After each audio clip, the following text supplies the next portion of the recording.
অভিনব প্রতিবাদ আমরা দেখতে পাচ্ছি। এখানে বাউরিয়া মহব্বত খার কোণা থেকে নাজিরহাট পর্যন্ত যে সড়কটা আছে, এই সড়ক দিয়ে প্রায় এই অঞ্চলের হাজার হাজার মানুষ যাতায়াত করে। তাদের মাঝে একটা অভিনব প্রতিবাদ আমরা দেখতে পাচ্ছি। এখানে তারা সড়কের উপরে তারা ধান রোপণ করে প্রতিবাদ জানাচ্ছেন।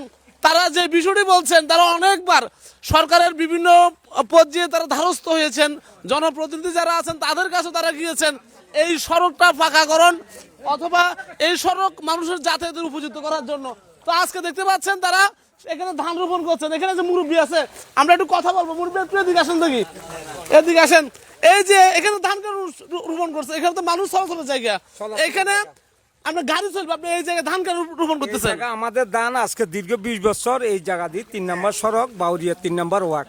আমরা অনেকবার জানাইছি বোর্ড অফ পরিষদে, পরিশ্রম করি আমরা এই হাই এক মাজা পানি দিয়ে নাজিরহাটে যাইতে হয়। এই হলো বিষয়।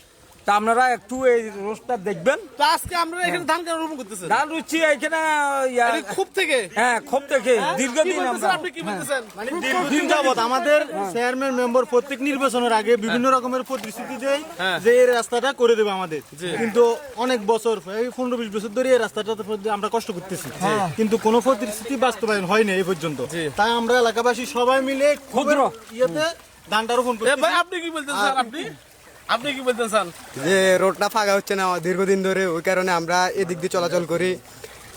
একটু বৃষ্টি হলে মাজার উপরে পানি উঠে যায়। এটা তো ইউরো মহোদয় বা এমপি মহোদয়ের এখন দায়িত্ব আছে, অথবা এখানে স্থানীয় যারা আছেন ওনাদের প্রতি আপনাদের কি চাওয়া থাকবে? আমাদের একটাই দাবি, এই রাস্তাটা যেন দ্রুত সংস্কার করা হয়।